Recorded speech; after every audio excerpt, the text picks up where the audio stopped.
Nous sommes aujourd'hui le 13 avril 2018. Le 1er mars, il y a un mois et demi, le président Vladimir Poutine a fait un exposé de 2 heures devant des représentants du Parlement, de la Douma.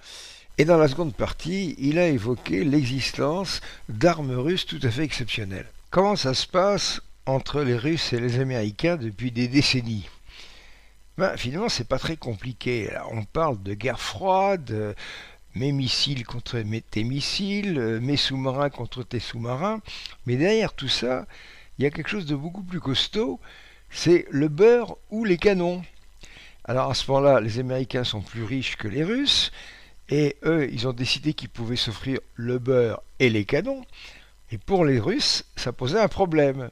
Alors ce qui fait que quand il y a eu par exemple l'époque Reagan, les Américains ont multiplié les provocations du côté russe qui se sont sentis en situation d'infériorité. Donc il y a eu un énorme... Je sais pas, je crois que le chiffre, c'était que la part du produit national brut qui allait aux armements en Russie, c'était 50%. Bon, ça a saigné le pays complètement à blanc, puisqu'ils ont fini par s'effondrer.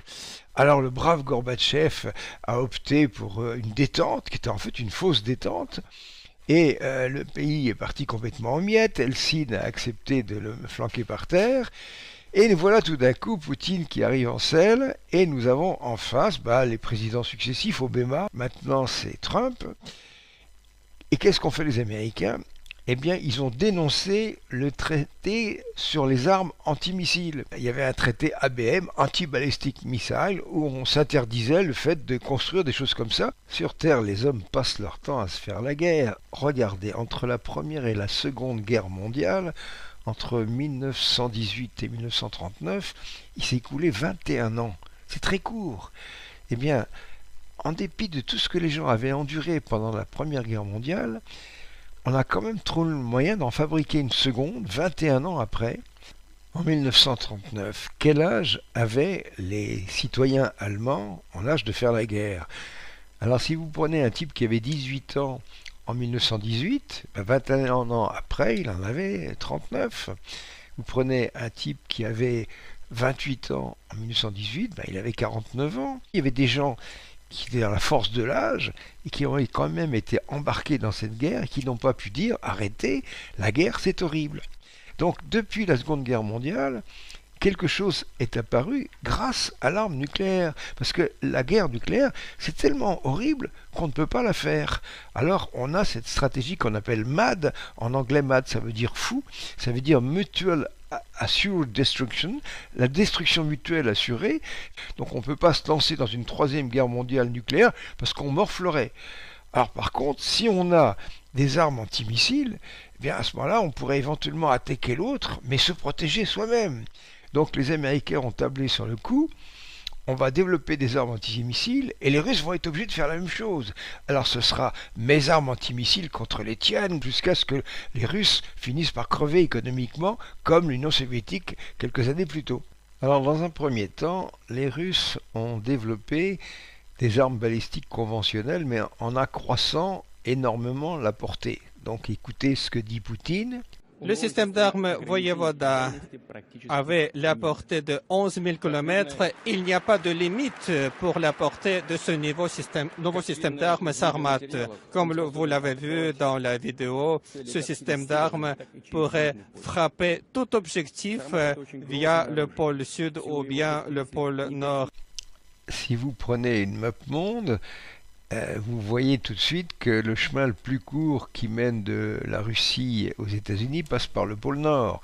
Donc les armes transpolaires qui passent par le pôle Nord, qui ont des portées de 8 à 11 000 km, c'était l'armement standard, ce qui impliquait des armes antimissiles déployées au nord des États-Unis.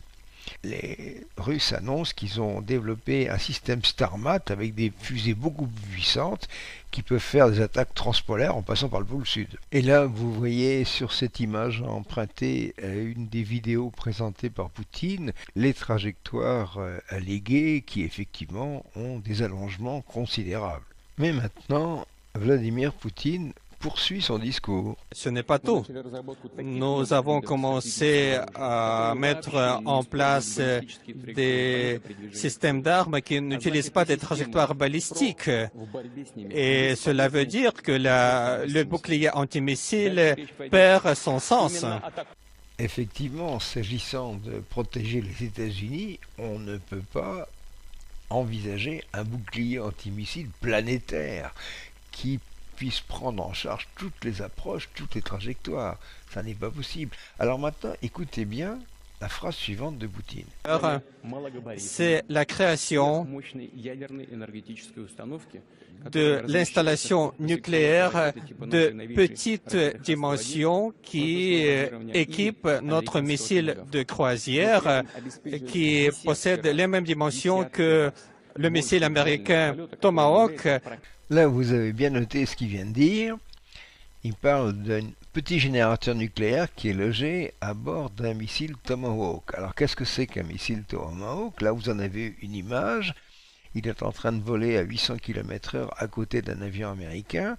C'est un objet de ces petites tailles. Ça fait 5,40 m de long, 50 cm de diamètre. Ils peuvent être tirés à partir d'installations au sol, à partir d'avions, à partir de bateaux, à partir de sous-marins. Ce sont des machines qui se guident en suivant les reliefs du sol à une altitude qui se situe entre 20 et 100 mètres pour échapper au radar. Quant à leur portée, eh bien ça dépend de la charge qu'ils emportent.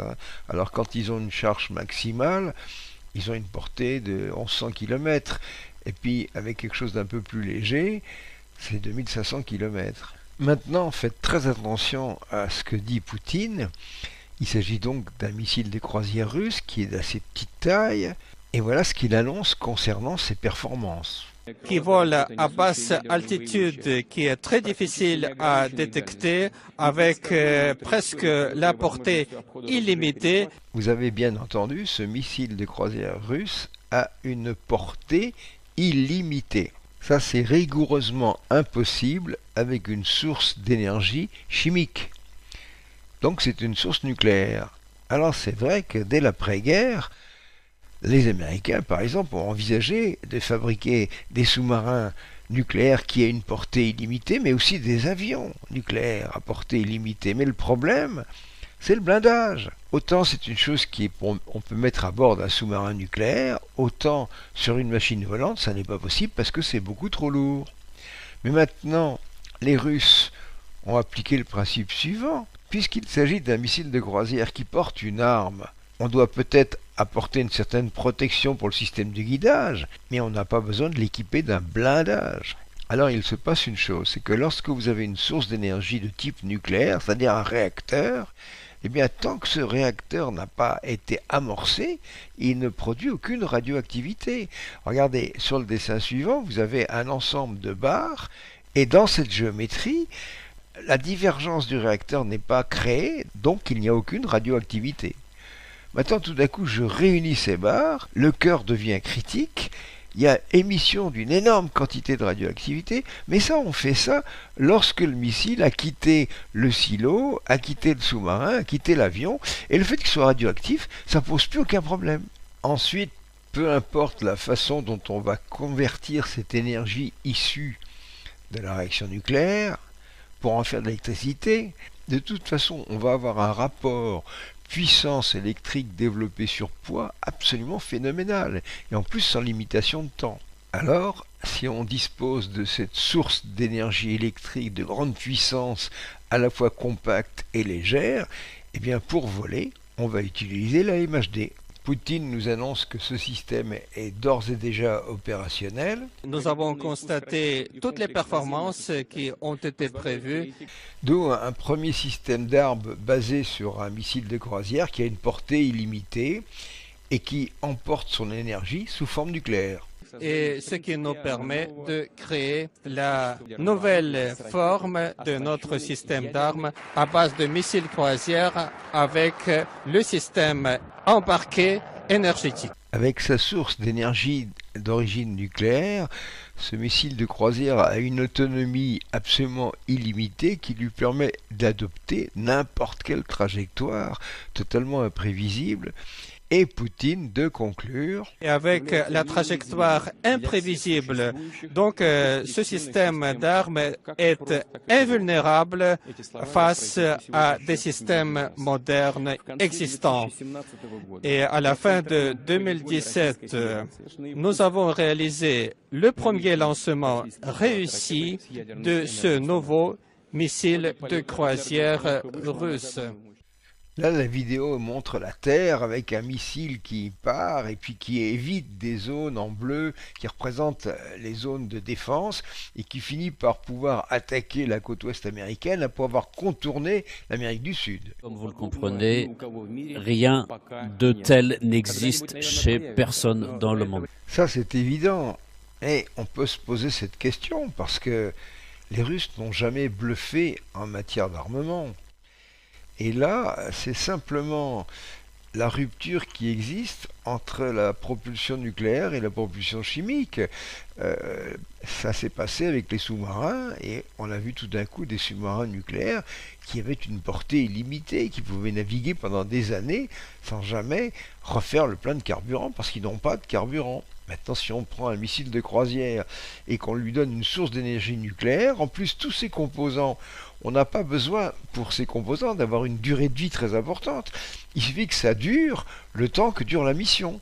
Alors si vous dites à des gens spécialisés dans le nucléaire, faites-nous une source qui tienne pendant quelques heures, il n'y a pas de problème. S'agissant des sous-marins, on sait que les Russes ont développé des modes de propulsion qui sont différents des hélices et de propulsion MHD déjà depuis des décennies, et c'était le sujet du film américain avec Sean Connery qui s'appelait À la poursuite d'Octobre Rouge. Octobre Rouge étant le nom d'un sous-marin extrêmement moderne qui aurait été doté de modes de propulsion tout à fait différents. Et là, on peut dire que pour Octobre Rouge, ce qui est important, c'est que la MHD ne produit pas de turbulence. Et c'est important pour les sous-marins à certains moments de se propulser de manière performante, mais également de le faire de manière silencieuse.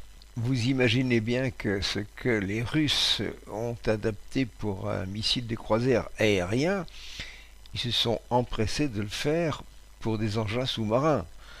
Alors on n'appelle pas ça un missile de croisière sous-marin, on appelle ça un drone. Et vous imaginez ce que c'est qu'un drone sous-marin équipé d'un réacteur nucléaire qui, en plus, va cracher une radioactivité pas possible, mais ça n'a pas d'importance, puisqu'il est porteur d'une arme. Ces jours-ci, je suis allé visiter le sous-marin qui est exposé au musée de la Villette. C'est un appareil qui a été conçu dans l'après-guerre et il a une profondeur de plongée de 200 mètres. Bon, maintenant, avec des coques un peu plus épaisses, les sous-marins modernes arrivent à 600 mètres de profondeur. Mais quand vous regardez le sous-marin de la Villette, il a des arceaux armés, mais il a une coque qui fait moins d'1 centimètre d'épaisseur. Et ensuite, quand vous prenez les sous-marins de grande performance nucléaire, les coques sont en titane et font quelques centimètres. Et ça permet de tenir à 600 mètres de profondeur. Maintenant, si vous chiadez la résistance de la coque, pour un drone de petite taille, à ce moment-là, les profondeurs de plusieurs milliers de mètres sont tout à fait envisageables. Donc vous avez un drone sous-marin qui va suivre le relief en profondeur et qui sera strictement hors d'atteinte des engins qui pourraient être mis en œuvre depuis la surface ou depuis les sous-marins. Donc c'est l'arme absolue. Ainsi, ce que va nous dire Poutine est tout à fait crédible. La technologie des drones s'applique aussi dans le domaine des sous-marins, sur des profondeurs très grandes, avec des portées extrêmement longues. C'est tout à fait fantastique, avec un niveau de bruit extrêmement bas, un niveau de manœuvrabilité extrêmement haut, et ces moyens qui pourraient s'y opposer n'existent tout simplement pas aujourd'hui. Donc tous les appareils sous-marins drones peuvent être équipés d'armes conventionnelles comme d'armes nucléaires et sont capables de frapper absolument toutes sortes d'objectifs de cibles, c'est-à-dire des équipements du littoral, des équipements de surface, des équipements sur Terre. Ce système est d'un gabarit extrêmement réduit, avec un système de consommation d'énergie extrêmement puissant, avec beaucoup plus de puissance que les sous-marins existants et une mise en œuvre extrêmement rapide. Un tel drone sous-marin pourra être emporté à bord d'un sous-marin nucléaire, comme évoqué dans la vidéo, sauf que cela ne ressemblera absolument pas à ce qui est montré.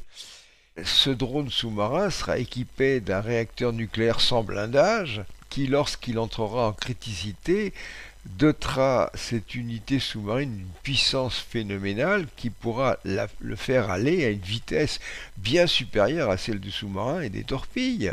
Encore une fois, bien que ce soit très récent, Vladimir Poutine nous indique que ce système est opérationnel.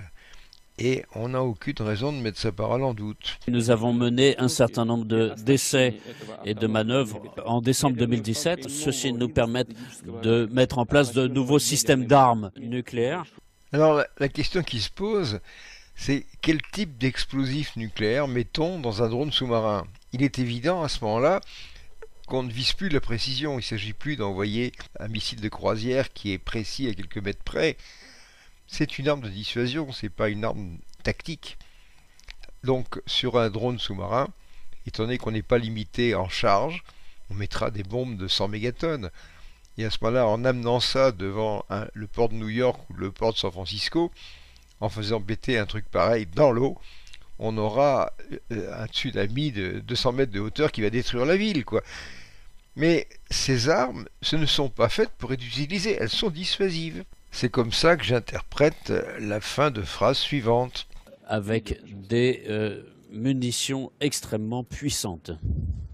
Parfois, dans des livres ou dans des articles, vous trouverez employés les mots d'armes nucléaires tactiques. Ben, une arme nucléaire tactique, c'est quelque chose qu'on serait susceptible d'employer. Et ça, par essence, c'est absurde. Une arme nucléaire, ça doit être impossible à employer. Donc une arme de 100 mégatonnes, il y a une logique de paix. Alors qu'une arme tactique, c'est une logique de guerre. Bien, maintenant, on va passer aux dernières parties de cette vidéo de Vladimir Poutine en revenant aux questions du déplacement de machines aériennes et des nombres de Mach atteints. Tous les pays développent un certain nombre d'armes supersoniques. Un Mach, c'est 1062 km/h. Et donc, au-delà de 5 Mach, c'est déjà des vitesses hypersoniques. La vitesse permet de rendre un système inatteignable et à ce moment-là, le système antimissile sur le mode américain devient inutile. Donc évidemment, toutes les armées du monde aujourd'hui cherchent à maîtriser cette technologie pour avoir des armes contre lesquelles il n'y a pas de telle riposte. Aujourd'hui, mesdames et messieurs, la Russie est dotée de tels équipements.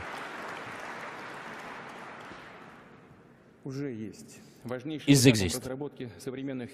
Et dans ces nouveaux systèmes d'armes, nous avons pu mettre en place un système de missiles aéroportés à vitesse hypersonique et, comme vous l'avez compris, qui n'a pas d'équivalent dans le monde. Et les essais viennent d'être achevés. Et depuis le 1er décembre de l'année dernière, ce système a été affecté sur les aéroports, sur les bases aériennes du sud de la Russie. Donc les caractéristiques de vol unile de ce porteur aéromobile permettent de toucher n'importe quel point en quelques minutes. Et cette vitesse hypersonique, qui est 10 fois plus rapide que la vitesse du son. J'attire votre attention sur ce que vient de dire le président de la Russie, Vladimir Poutine. Il vient d'employer un chiffre. Il vient de dire que cet missile aéroporté peut évoluer à Mach 10, à 10 fois la vitesse du son. Je vous repasse le passage. Et cette vitesse hypersonique, qui est 10 fois plus rapide que la vitesse du son. Alors, quand dans l'après-guerre, les premiers avions ont dépassé la vitesse du son, dépassé Mach 1, dépassé 1060 km à l'heure, eh bien, il n'y avait pas d'échauffement. Pourquoi? Parce que la quantité de chaleur qui est collectée sur les parties avant des appareils Ça varie comme le carré du nombre de Mach. Et là, ma foi, le carré du nombre de Mach 1, c'est pas grand-chose. Puis ensuite est venu Concorde. Concorde, c'est Mach 2. Alors Mach 2, eh bien, on a un accroissement de température de l'ordre de la centaine de degrés. Alors il y a deux accroissements de température. Il y a le fait que l'air s'arrête sur le bout du nez, puis il y a le frottement. Alors le nez du Concorde était à 127 degrés et l'ensemble de l'aile entre 100 et 95 degrés.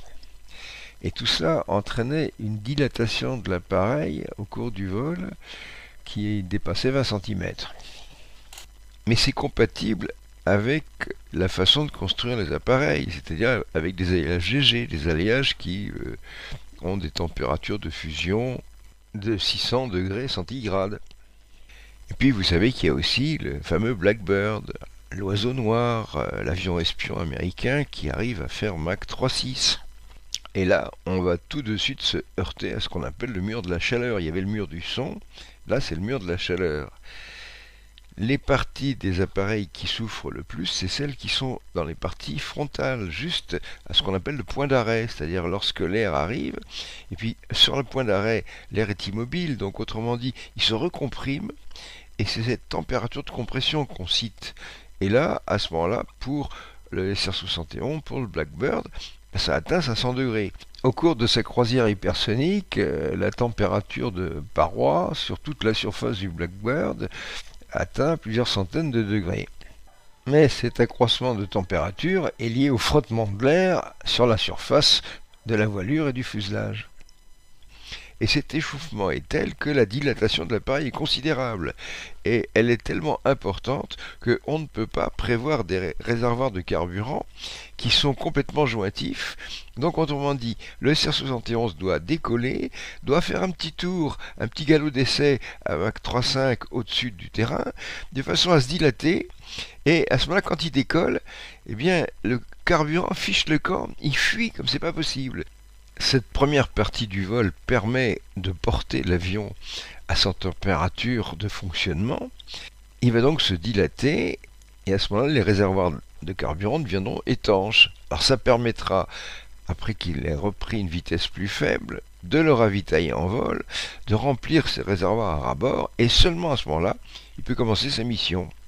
Au-delà de Mach 3,5, au-delà de cette vitesse de vol du SR-71, du Blackbird, commence le domaine de l'hypersonique.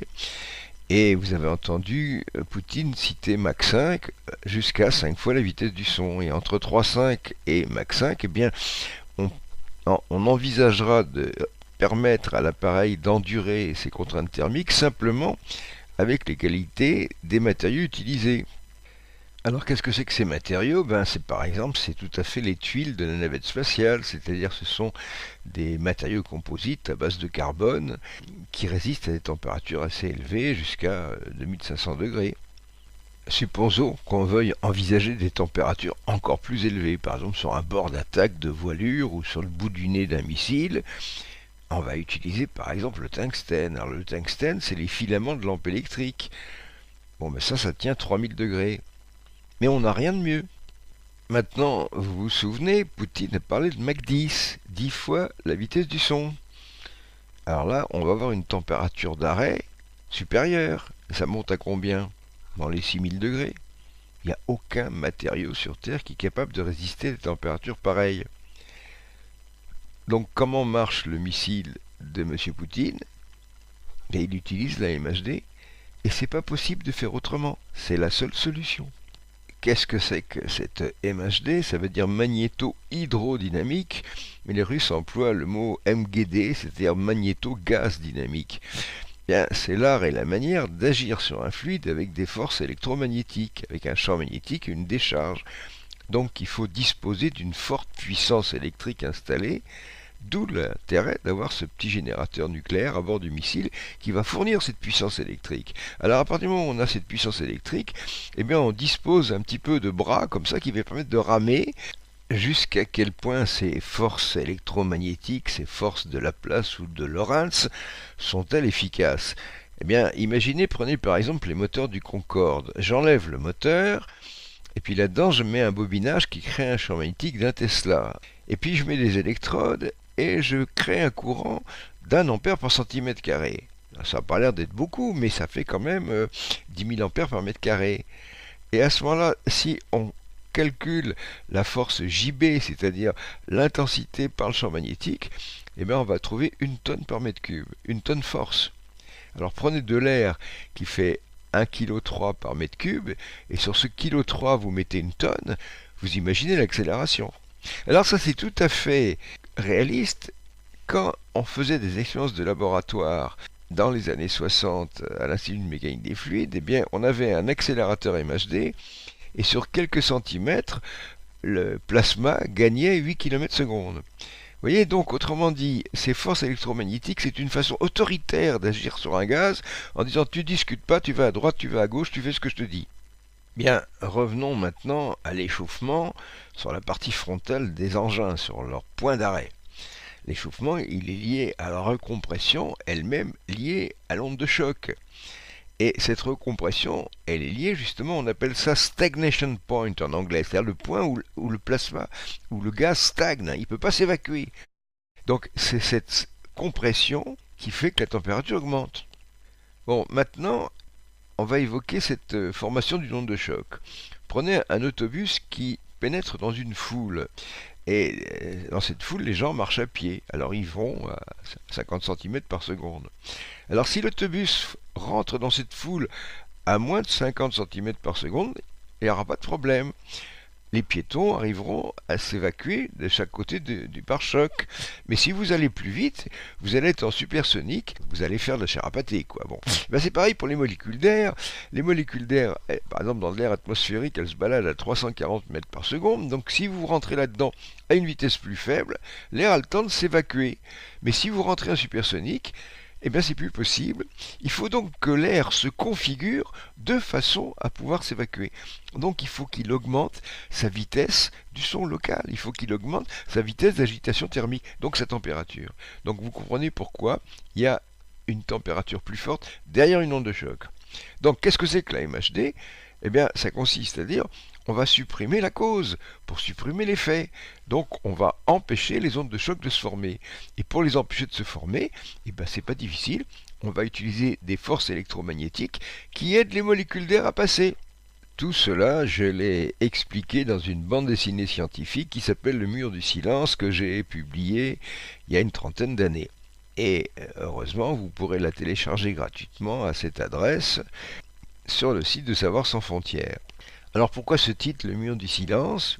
Eh bien c'est toujours d'actualité. Figurez-vous que ces jours-ci, un journaliste voulait m'interviewer justement sur ces armes russes. Et puis au dernier moment, il s'est dit non, Jean-Pierre Petit, c'est l'homme des ovnis. Ben oui, il y a une chose, c'est que j'ai lancé cette idée de suppression des ondes de choc. Je pense que j'étais le premier à le faire en 1975. Immédiatement est apparu le lien avec le phénomène ovni, parce que voilà des objets qui se promènent à vitesse supersonique sans faire de bang. Bon, j'ai écrit des livres, j'ai donné des interviews, donc maintenant je suis absolument infréquentable. Revenons au discours de Poutine. Donc tout à l'heure, on a commencé par le thème du missile de croisière qui, lui, a une autonomie absolument illimitée et qui vole près du sol et qui est indétectable. Maintenant, c'est l'autre version. On utilise le réacteur nucléaire pour activer un système MHD qui permet à ce moment-là d'aller à des vitesses considérables pour des missiles qui ont à ce moment-là une portée de 2000 km, ce que Poutine précise dans les phrases suivantes. En plus doté d'une manœuvrabilité très élevée, ce qui permet de garantir le développement de nouveaux systèmes d'armes avec des portées supérieures à 2000 km, tant munis de munitions classiques que de munitions nucléaires, et qui portent le nom de Kinjal, c'est-à-dire le poignard. Alors là, Poutine montre à l'assistance un bout de vidéo.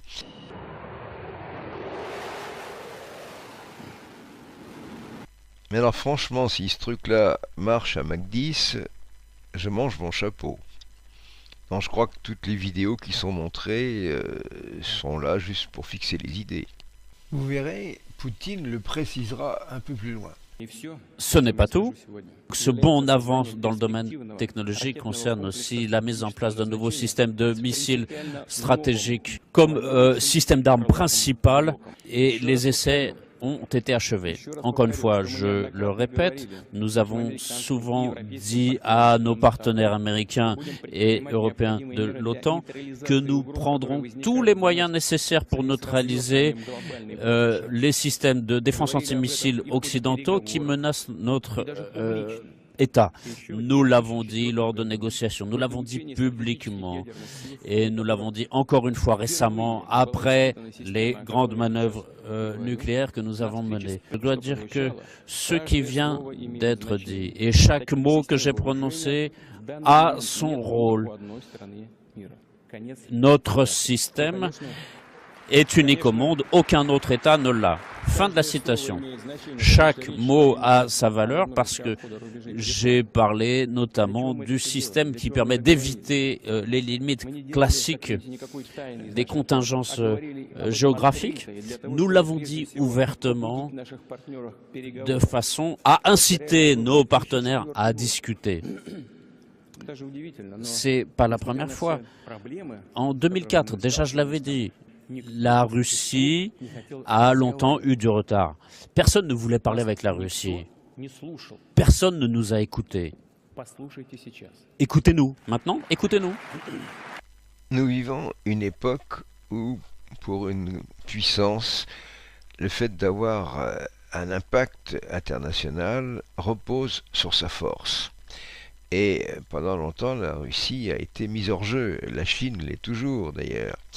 Mais maintenant, ces puissances autres que les États-Unis commencent à relever la tête et le monde entier écoute celui qui a les plus grosses gougounettes.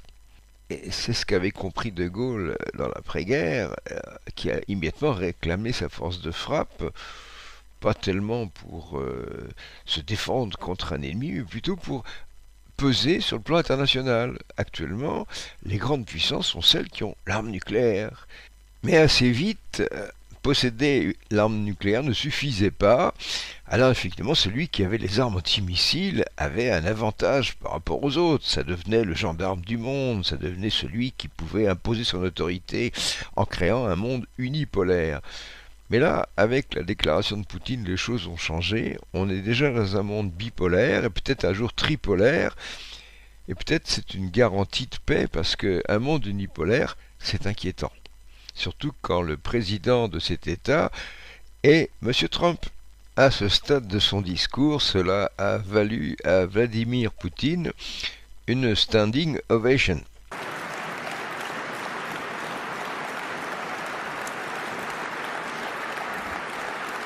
Poutine reprend maintenant, mais il faut faire le point.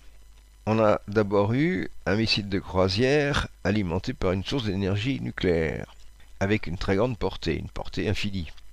Ensuite, il y a eu des drones sous-marins.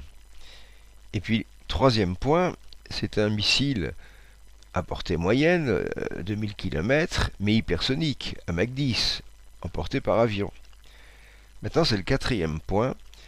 Là, c'est l'arme stratégique hypersonique, avec une grande maniabilité. Et nous pouvons vous assurer que dans un avenir prochain, les forces nucléaires russes seront équipées d'éléments et d'armements capables de frapper tout point, avec une grande manœuvrabilité et une grande vitesse. Ce système fait la différence par rapport au système d'armes ancien, puisqu'il possède la vitesse hypersonique, la vitesse de 20 Mach. Et donc, cet ensemble de systèmes d'armes est capable de manœuvrer en profondeur, en altitude, ce qui le rend invulnérable face à tout autre système de défense antimissile. L'emploi des matériaux composites nous a permis de résoudre le problème de vol plané de ce bloc dans les conditions de création de plasma. C'est en quelque sorte un météorite, une boule de feu qui possède la température de 1600 2000 degrés Celsius. C'est la température sur la surface de cette boule de feu. Alors là, on voit un missile conventionnel qui emmène ce genre de véhicule qui est placé sur orbite, donc à vitesse orbitale. Puis alors après, il évolue entouré de plasma et il se livre à des virages qui lui permettent d'éviter les systèmes de défense de l'ennemi et de frapper donc sa cible. Au passage, la couche de plasma qui l'entoure le protège des tirs laser qui absorbent l'énergie. Mais à Mach 20, la température d'arrêt au bout du nez, c'est carrément plus de 20 000 degrés. Donc là, l'utilisation de la MHD est quelque chose d'absolument incontournable. Cette vidéo se termine par une image qui, à ce moment-là, a peut-être un peu de rapport avec la réalité. Il faut se rappeler une chose, c'est que les Russes avaient testé un engin qu'ils avaient appelé Ajax, qui n'avait pas pu à l'époque, avant l'effondrement de l'Union soviétique, amener à maturité. Voilà une photo d'Ajax prise en soufflerie. Et disons que le petit frère américain d'Ajax s'appelle Aurora. C'est donc un engin hypersonique. Et pour savoir comment ça marche, je vous renvoie à un de mes livres dans lequel tout ça est expliqué. On est en 2018, j'ai publié ce livre en 2003 chez Albin Michel, donc il y a 15 ans. Si on accepte une vue très schématique du planeur hypersonique, j'ai dit plus haut que les vidéos qui étaient montrées étaient uniquement pour fixer les idées. Ça ne correspondait pas à la réalité. Et vous allez voir que Vladimir Poutine confirme mon impression. Suite à des raisons qu'on comprend très bien, nous ne pouvons pas vous montrer l'aspect de ce système d'armes puisque cela revêt une grande importance aujourd'hui. Je crois que tout le monde le comprend, mais je vous assure que tout cela est opérationnel et tout cela fonctionne très bien. Qui plus est, les entreprises de défense ont déjà entamé la fabrication de systèmes d'armes qui fait partie du système stratégique de défense de la Russie, baptisé Avant-Garde. Alors quel rapport entre ce planeur hypersonique et l'engin Ajax ou son petit frère Aurora? Eh bien Ajax et Aurora ont un moteur, ce sont des avions espions. Tandis que le planeur hypersonique n'a pas de moteur. Qu'est-ce que c'est qu'un planeur? C'est une machine volante qui n'a pas de moteur, qui utilise la gravité. Et à ce moment-là, cette machine, en dégringolant à Mach 20 dans la haute atmosphère, eh bien, grâce à un système générateur MHD linéaire qui transforme une partie de l'énergie cinétique incidente du gaz en électricité, produit du courant électrique, et ce courant est utilisé comme gouverne. C'est utilisé pour permettre à la machine de virevolter, et surtout ça fait une très forte tension à la partie avant, qui crée un bourrelet de plasma qui protège justement cette machine des flux thermiques très importants. Un planeur n'a pas que des gouvernes, il a aussi un dispositif qui assure sa sustentation. Et bien là, le planeur hypersonique est ce qu'on appelle un wave rider, c'est-à-dire qu'il surfe sur son onde de choc. C'est-à-dire qu'il y a une onde de choc oblique couchée qui se crée à la partie inférieure, le dessus est plat, et cette surpression lui suffit à acquérir une grande finesse et ça lui permet de franchir des dizaines de milliers de kilomètres à très grande vitesse en rebondissant sur les hautes couches de l'atmosphère comme jadis le personnage de bande dessinée qu'on avait appelé le surfeur d'argent. Nous savons très bien que tout un nombre de pays utilisent des nouveaux principes physiques pour concevoir les nouveaux systèmes d'armes, mais là, nous sommes en avance.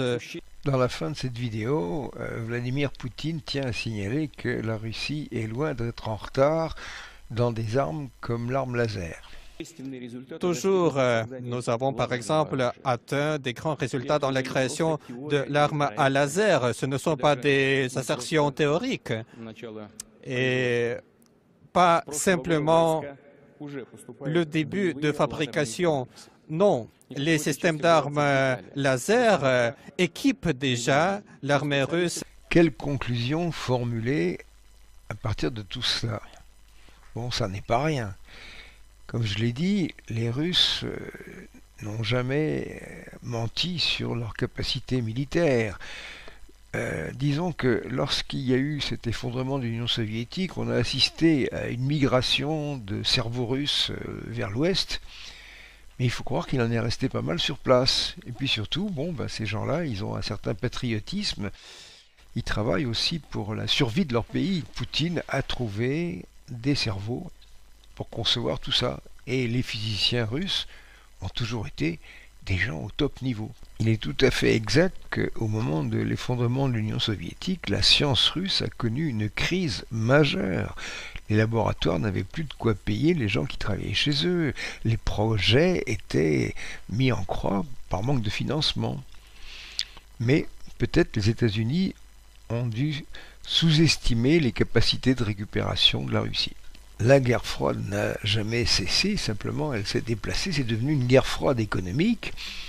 On a vu comme du temps de Reagan comment l'Amérique avait réussi à effondrer l'Union soviétique en la contraignant à une surenchère sur le plan des armements qui était épouvantable.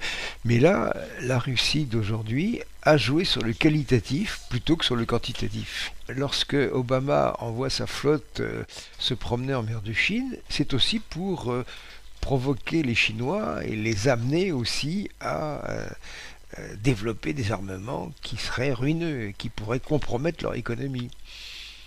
Mais peut-être que la Chine joue de la même façon sur le qualitatif, et il n'est pas nécessaire d'avoir des milliers de têtes nucléaires et des milliers de ceci, des milliers de cela. Il suffit d'avoir des bonnes armes qui sont impossibles à stopper, suffisamment dommageables pour que même en petit nombre, elles représentent une dissuasion valable.